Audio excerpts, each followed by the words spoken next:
Espérer que les politiciens vont nous sortir de ce pétrin est une grave erreur. En réalité, les politiciens ne font que promouvoir cet agenda, en égarant simplement les gens en parlant de toutes sortes d'autres choses sans importance. Mais cet agenda avance, c'est un changement incroyable de toute notre vie. Il y aura un effondrement du marché du travail inédit, provoquant d'importantes turbulences. Nous allons vivre des turbulences économiques, financières et sociales inédites. Nous sommes confrontés à des bouleversements d'une ampleur absolument historique. Monsieur Wolf, avant d'aborder la fin du monde, pouvez-vous nous donner un peu de courage? Où voyez-vous une lueur d'espoir? Qu'est-ce qui vous donne particulièrement de l'espoir dans ce monde très fou qui nous entoure? Oui, toutes ces turbulences me donnent de l'espoir. Parce que l'humanité a toujours trouvé des issues dans des situations difficiles, et nous sommes dans une situation vraiment, vraiment difficile. Mais cette situation difficile réveille aussi naturellement chez les gens des forces dont on ne savait même pas qu'elles existaient. La créativité en est aussi stimulée. Au contraire, elle n'est pas limitée. C'est là qu'on voit qu'il y a vraiment de bonnes idées pour l'avenir. Je suis absolument certain que de très grandes surprises nous attendent à ce sujet. Angela Merkel a écarté Friedrich Merz pendant 16 ans, probablement parce qu'elle le soupçonnait d'être une pomme pourrie. Iriez-vous jusqu'à dire que nous avons actuellement le chancelier le plus faible moralement de la République? Oui, ça, je ne sais pas. Il y a déjà eu des personnes moralement très, très faibles à ce poste. Mais nous avons un homme qui se distingue de ses prédécesseurs en représentant directement les intérêts d'une entreprise, c'est-à-dire de l'entreprise pour laquelle il a travaillé. De 2016 à 2020, il a été président du conseil de surveillance de BlackRock Allemagne. Si l'on analyse précisément sa politique, c'est exactement ce que souhaite BlackRock. Donc maintenir l'Allemagne à une taille réduite, affaiblir autant que possible l'Allemagne en tant que plus grand pays de l'Union européenne afin de favoriser le complexe digital et financier basé aux États-Unis. Monsieur Merz est justement l'homme idéal pour cela. Vous avez mis en garde pendant des mois. En octobre, arrive l'euro numérique et alors commencera l'asservissement numérique. C'est presque décembre et, en apparence, rien ne s'est produit. Quand l'explosion visible arrivera-t-elle? En fait, il en est ainsi. Cet euro numérique est bel et bien introduit et il se trouve actuellement en phase de test. Mais ce que la plupart des gens ignorent, c'est que l'euro numérique est un système monétaire à deux vitesses. Il existe un euro numérique de détail pour nous tous et un euro numérique de gros pour les grandes entreprises. Et la Banque centrale européenne, cet euro numérique est actuellement en phase de test. On y travaille en ce moment. L'euro numérique de détail, celui qui nous concerne tous, viendra ensuite. Le problème majeur, c'est que chacun sait qu'il ne peut pas être introduit facilement en raison d'une forte résistance de la population. C'est pourquoi je pense qu'on va organiser un grand événement qu'on imposera à tous. Quelque chose va donc se passer bientôt, peut-être dans les semaines à venir. Il existe plusieurs obstacles majeurs à venir, surtout aux États-Unis, où la Réserve fédérale mettra fin dès le 1er décembre à 3 ans de resserrement quantitatif des obligations. Ils ont réduit leur bilan de 9 000 milliards de dollars à environ 6 ou 5 000 milliards de dollars. Ils vont maintenant abandonner ce programme de resserrement. Ils vont recommencer avec l'assouplissement quantitatif. Cela signifie que l'argent va redevenir moins cher, nous allons assister à une inondation de liquidités et l'argent va continuer à se déprécier.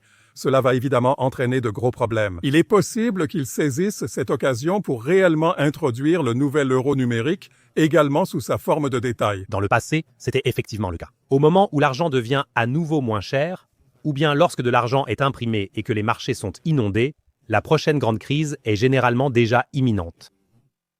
Dans plusieurs interviews, vous avez décrit par le passé que l'identité numérique serait, en substance, l'entrée dans la terreur numérique. Veuillez nous introduire dans ce monde, s'il vous plaît. Je viens de lire, juste avant de commencer l'entretien, qu'au Royaume-Uni, l'identité numérique est obligatoire pour finalement accepter un emploi. Cela semble d'abord pratique, ou du moins transparent pour l'État, afin de savoir qui travaille où. Pourquoi est-ce si dangereux? C'est dangereux parce qu'on peut, de cette manière, exclure des personnes de l'emploi qui est proposé. Donc, tout cela ne concerne évidemment pas seulement le Royaume-Uni. En Autriche, par exemple, les enseignants doivent également avoir l'identité numérique, sinon ils n'ont pas le droit de travailler comme enseignants. Je me souviens très bien de l'époque ici en Allemagne où les enseignants qui défendaient des positions de gauche étaient exclus de leur métier. À l'avenir, ce sera simple. On pourra alors exclure les gens de toutes sortes de choses grâce à l'identité numérique, non seulement de l'accès à un emploi, mais aussi de l'entrée dans un bâtiment. L'identité numérique agira comme le QR code durant la crise du Covid. Dire que les enseignants de gauche n'ont pas été recrutés montre que l'activité sur les réseaux sociaux peut aussi être surveillée. Devra-t-on bientôt utiliser l'identité numérique pour se connecter à Internet? Ou alors, comment l'État saura-t-il finalement comment je m'exprime sur certaines positions? Cela viendra, c'est certain. L'entreprise Palantir est justement en train de regrouper toutes ces différentes données en tant que plus grande pieuvre de données au monde. Ils prennent les données de santé, ils prennent les activités sur les réseaux sociaux, ils prennent aussi le métier de chacun. Ils prennent bien sûr aussi les appels téléphoniques, les services de messagerie courte que l'on envoie, tout cela est regroupé. De cette manière, un profil très précis de chaque individu est créé et avec ce profil, on peut bien sûr éliminer chaque personne de façon très brutale. C'est un développement incroyable. La plupart des gens n'ont aucune idée de ce qui nous menace réellement dans le détail. J'ai lu hier, Monsieur Wolf. Amazon consacre 50 milliards de dollars au centre de calcul d'IA du gouvernement américain, tout comme Microsoft, Google et OpenAI. Et toutes ces entreprises, peu importe leur nom, investissent massivement dans l'infrastructure de l'IA en ce moment. Et ici en Allemagne, c'est le silence radio complet. Est-ce que les politiciens sont tout simplement dépassés? Ils devraient en fait nous informer 24 heures sur 24 à propos de toute cette vague d'IA. Pourquoi ne pas nous former? Pourquoi minimisent-ils ce sujet? Sont-ils tout simplement complètement dépassés sur le plan technique? Le danger dehors n'est-il pas si réel que ça? Le danger est immense.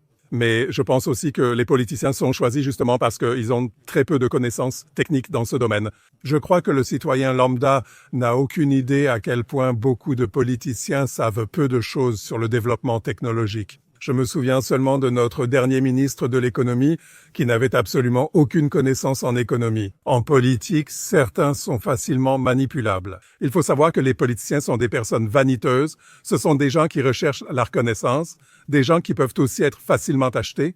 Donc il n'est pas nécessaire de regarder les politiciens pour savoir dans quelle direction le monde évolue en ce moment. Tout cela est contrôlé par les grands groupes informatiques et les grands groupes financiers. Ils ont intérêt à maintenir l'Allemagne à un niveau bas. Ils construisent actuellement de grands centres de données dans d'autres pays, par exemple aussi en Suisse. Bien sûr, ils construisent d'énormes centres de données aux États-Unis. Mais ce n'est pas un grand progrès pour nous tous. Ces centres de données ne profitent pas à nous tous, mais seulement à la toute petite minorité qui, en ce moment, nous gouverne, nous manipule et nous terrorise. Quand cela arrivera-t-il, Monsieur Wolf? 2, 5 ou 10 ans? Quand l'intelligence artificielle percera-t-elle en Allemagne? L'intelligence artificielle prouve déjà son efficacité, mais beaucoup l'ignorent. Si on lui faisait passer un test de quotient intellectuel, elle atteindrait désormais le niveau d'Albert Einstein, soit 160. Les connaissances dans le domaine de l'intelligence artificielle doublent tous les 3 à 4 mois. Là, on sait où va le train. Il suffit de regarder les vidéos, y compris celles des robots humanoïdes qui sont actuellement fabriqués en Chine. Un avenir vraiment effrayant nous attend si tout cela continue ainsi. Espérer que les politiciens vont nous sortir de ce pétrin est une grande illusion. Parce qu'en réalité, les politiciens ne font rien d'autre que de promouvoir cet agenda et d'induire les gens en erreur en parlant de sujets sans importance. Mais cet agenda avance, c'est un changement incroyable de toute notre vie. Un effondrement inédit des marchés du travail va provoquer d'énormes turbulences. Nous allons vivre des turbulences économiques, financières et sociales inédites. Nous sommes confrontés à des bouleversements d'une ampleur absolument historique. Peut-être que tu es assis là en ce moment et que tu te dis « c'est la faute de ceux d'en haut. L'État s'occupe de moi. » Mais honnêtement, combien de temps veux-tu encore attendre que quelqu'un d'autre s'occupe de ta vie? En réalité, personne ne viendra te sauver, mais ce n'est pas grave. C'est une opportunité. Si tu veux vraiment en profiter, alors viens à notre webinaire le 15 décembre à 19 h. Balthazar Becker et moi t'apprendrons à te libérer intérieurement et financièrement pour que tu puisses enfin décoller en 2026. C'est gratuit.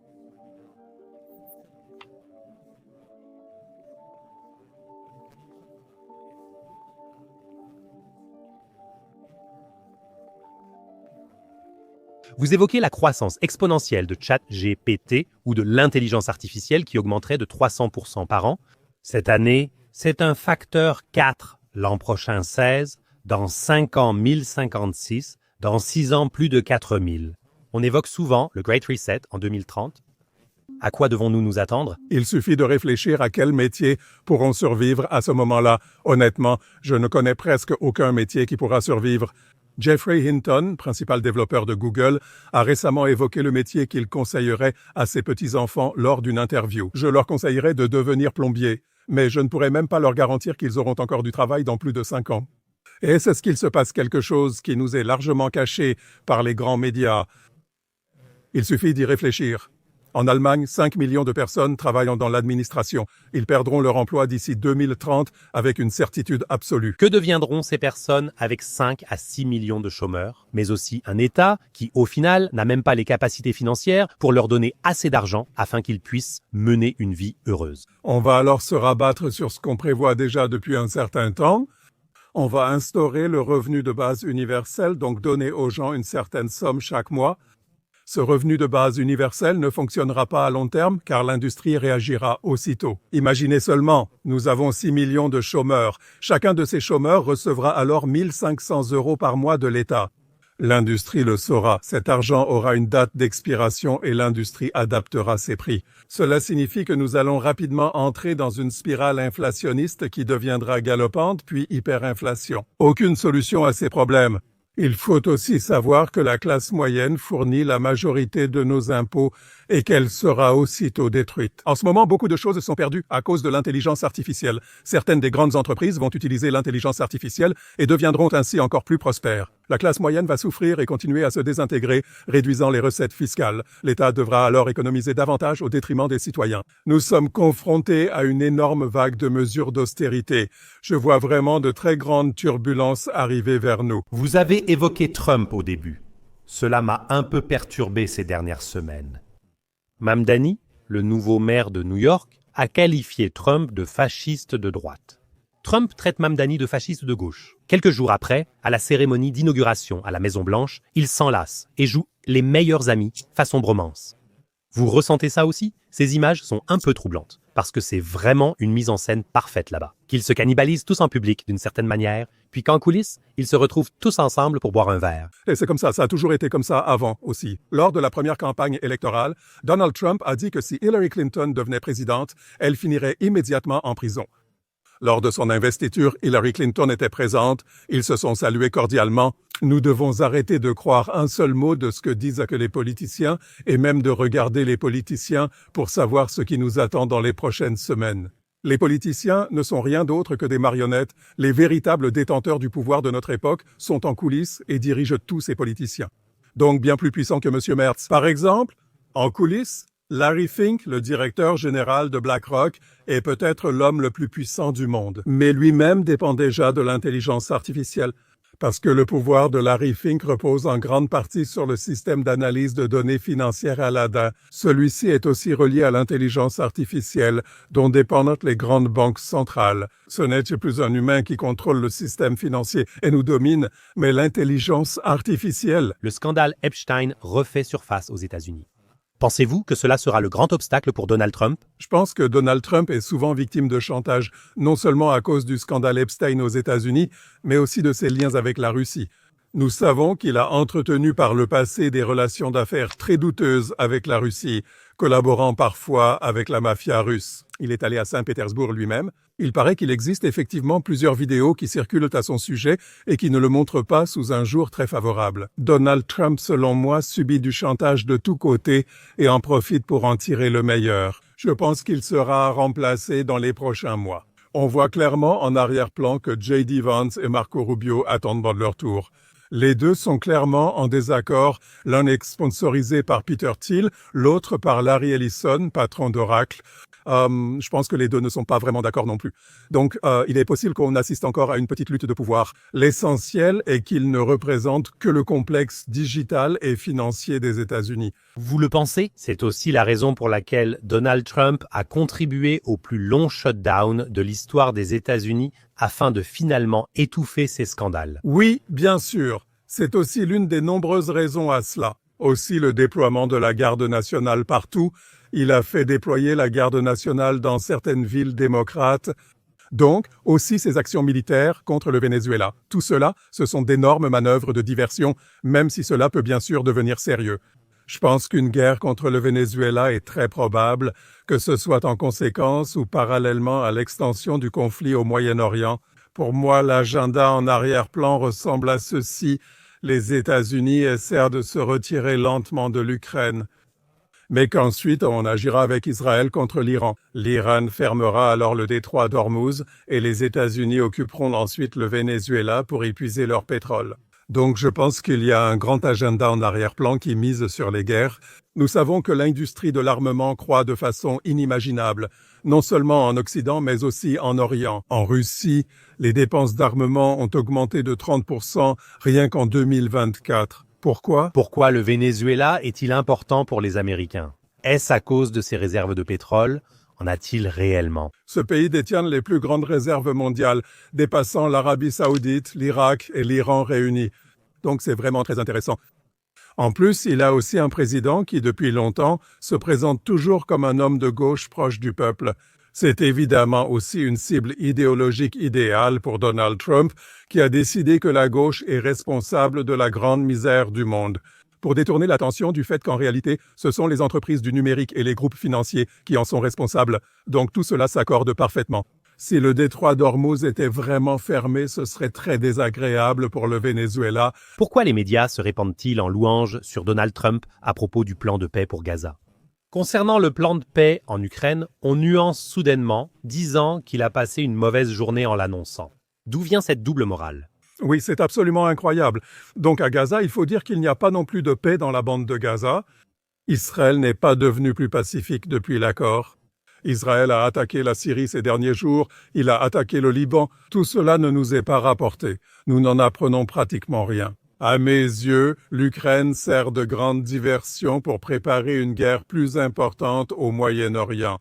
Bien sûr, il faut aussi dire que Donald Trump est lui aussi sous pression. Les Américains aussi, donc les Américains. L'industrie américaine de l'armement peine à suivre le rythme mondial des livraisons d'armes. Eux aussi ont besoin d'une pause. Il faut donc attendre un certain temps, mais l'agenda sera mis en œuvre tôt ou tard, et cet agenda tout indique clairement la guerre. Le directeur général de Rheinmetall a récemment déclaré qu'il se trouvait dans un monde merveilleux, dans une Wonder World. Comment réagissez-vous à de telles déclarations? J'en ai vu d'autres. Je ne suis plus tout jeune, j'ai suivi l'évolution politique pendant plus d'un demi-siècle maintenant. Mais je dois dire que le cynisme qui règne actuellement aurait encore frappé les gens il y a 30 ans. Aujourd'hui, il ne semble plus les surprendre. Les temps sont vraiment devenus plus froids, plus cruels et plus brutaux, y compris dans la façon de parler. Gardons simplement à l'esprit que l'action Rheinmetall a aussi chuté. Et ensuite, on a inventé le terme « peur de la paix », c'est-à-dire que les investisseurs sont motivés par la peur de la paix. Donc, le mot « peur de la paix ». Même George Orwell n'aurait pas imaginé cela. C'est tellement pervers. Même cet homme n'a pas atteint de telles profondeurs perverses de l'esprit. 70% des Allemands se sentent complètement surstimulés, surmenés et totalement dépassés dans ce monde. Quels conseils donner à ces personnes pour les aider à se rapprocher d'elles-mêmes? Oui, s'éloigner autant que possible de la sphère numérique parce que c'est en fait très simple. Notre cerveau fonctionne à une vitesse de 10 bits par seconde. Plus nous recevons d'informations, plus il devient difficile pour le cerveau de les trier. Si le cerveau est bombardé par environ 5 milliards d'impressions sensorielles par seconde, il peut peut-être encore fonctionner en triant et en filtrant ces informations. Mais si cela devient 50 milliards ou 5 billions d'impressions, alors le cerveau ne peut plus fonctionner normalement. Dans ce cas, le cerveau ralentit de lui-même. C'est cela le plus dangereux. Ce bombardement d'informations ne rend pas les enfants plus intelligents, plus savants ou plus vifs d'esprit, mais c'est exactement le contraire qui se produit. Le cerveau rétrograde alors d'un ou deux crans et devient ainsi moins actif, et les gens voient leur sphère cognitive limitée. C'est le but recherché, que nous acceptions tous en tant que citoyens abrutis tout ce qui se passe autour de nous. Les enfants m'ont particulièrement touché, surtout en tant qu'ancien enseignant. Si vous regardez où les personnes riches envoient leurs enfants, ce ne sont pas des écoles entièrement numérisées du métavers ou quelque chose de ce genre. Ce sont des écoles en pleine nature, Montessori ou Steiner, où l'on privilégie les expériences concrètes et sensorielles. Ce n'est qu'après, vers 14, 15, 16 ans, que toutes les applications entrent en jeu.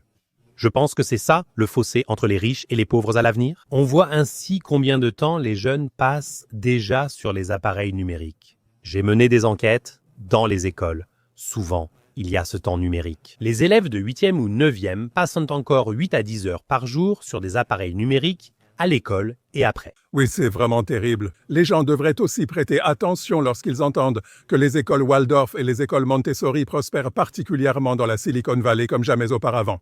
Les gens qui sont dans ce secteur, qui ont une vision précise de ce qui s'y passe, ils veulent protéger leurs enfants de cette évolution. Malheureusement, ici à Berlin, c'est justement la classe défavorisée. C'est elle qui fait preuve de très peu de prudence, si bien que ses enfants sont exposés presque toute la journée à la sphère numérique. Alors, bien sûr, ce que je viens d'expliquer se produit. Les capacités cognitives sont alors limitées. De cette manière, on arrive alors à une société telle que Aldous Huxley l'a décrite un jour. Les humains alpha, bêta, gamma et delta, les delta ne comprennent plus rien, qui sont simplement utilisés pour les travaux les plus primitifs, alors que ces travaux les plus primitifs seront à l'avenir effectués par des robots numériques ou des robots humanoïdes. Donc ces personnes sont ce que Yuval Noah Harari appelle des mangeurs inutiles. C'est une évolution très dangereuse. Monsieur Wolf, si vous deviez décrire les prochaines années en un seul mot, plutôt chaos ou poussée de croissance? Non, chaos absolu. Pourquoi croyez-vous que l'humanité réussira malgré tout? Parce qu'il y a déjà eu un tel chaos avant. Donc, même si nous avons aujourd'hui ce chaos technologique, il y a aussi eu des situations dans l'histoire de l'humanité où l'on pensait que tout allait s'effondrer. Que ce soit la peste au Moyen Âge, les grandes inondations du passé ou la Première Guerre mondiale avec les premières attaques au gaz. Je sais qu'à l'époque, 16 000 soldats canadiens ont été tués en très peu de temps lors d'une attaque au gaz. Beaucoup ont alors pensé que la fin du monde était arrivée. Quand? La Seconde Guerre mondiale? Là, nous avons tous pensé que la fin du monde était arrivée. Ensuite, nous avons vécu la catastrophe nucléaire de Tchernobyl. Je me souviens, c'était en 1986, beaucoup pensaient que c'était la fin du monde. Mais non, la fin du monde n'est pas encore là. Nous allons encore exister pendant très longtemps. Historiquement, les plus grandes découvertes et inventions de l'humanité ont émergé lors de périodes difficiles. Parce qu'en période difficile, les gens étaient confrontés aux problèmes, ils y étaient forcés, et ensuite ils se sont tournés vers ceux qui trouvaient des solutions créatives. C'est ce que j'espère pour l'avenir, pour la prochaine phase dans laquelle nous entrons maintenant. Ce fut un véritable honneur de parler avec vous. Merci beaucoup. Je vous souhaite, à vous et à votre famille, tout le meilleur. Merci beaucoup. Je vous souhaite la même chose à vous et à votre famille.